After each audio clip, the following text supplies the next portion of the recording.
পাচ্ছি। সংগ্রামী সাথী ও ভাইয়েরা, আমরা দীর্ঘ 6 বছর যাবত গত ফ্যাসিস্ট শেখ হাসিনার বিরুদ্ধে একটি গণ অভ্যুত্থানের বীজ বপন করেছিলাম। আমরা 18 কোটি মানুষের পক্ষে সবসময় রাজপথে ছিলাম।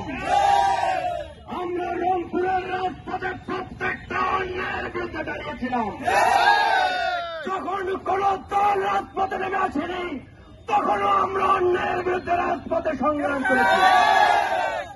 আমাদের এই সংগ্রাম শুরু হয়েছিল 2018 সালের কোটা সংস্কার আন্দোলনের মধ্য দিয়ে। আমরা এই আন্দোলনকে পুঁজি করে 2024 সালে আবারও তারুণ্যের জোয়ার সৃষ্টি করতে পেরেছি। আমাদেরকে ফ্যাসিস্ট শেখ হাসিনার সরকার একটি কারারুদ্ধ অবস্থায় বাংলাদেশকে জিম্মি করে রেখেছিল।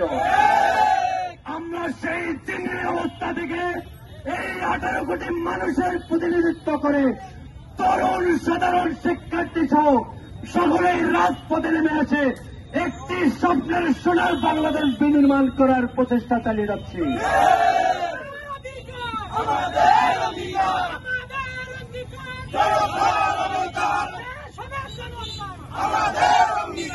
আপনারা জেনে থাকবেন, এই গণ অভ্যুত্থান সংগঠিত হওয়ার পর আমরা যে বিজয় ছিনিয়ে এনেছি, বিজয় কিন্তু এখনো আমাদের হাতের মুঠোয় আসেনি।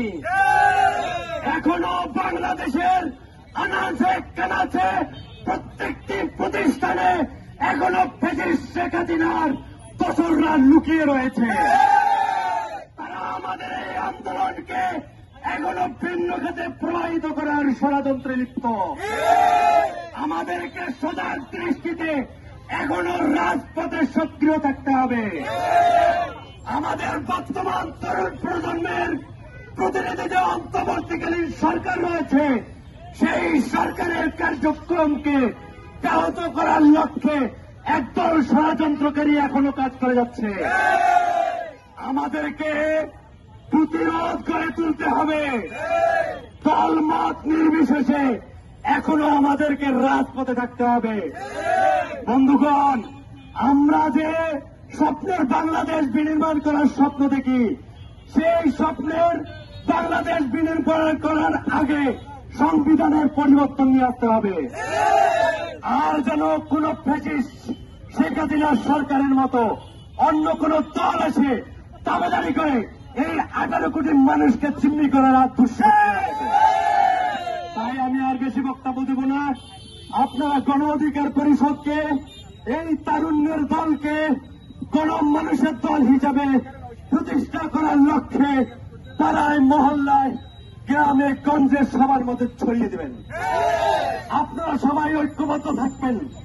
আমাদের মধ্যে অনুপ্রবেশকারী ঢুকতে পারে, এই অনুপ্রবেশকারীদেরকেও আপনাদেরকে ঠেকাতে হবে। আমাদের দলের মধ্যে শৃঙ্খলা আনয়ন করতে হবে।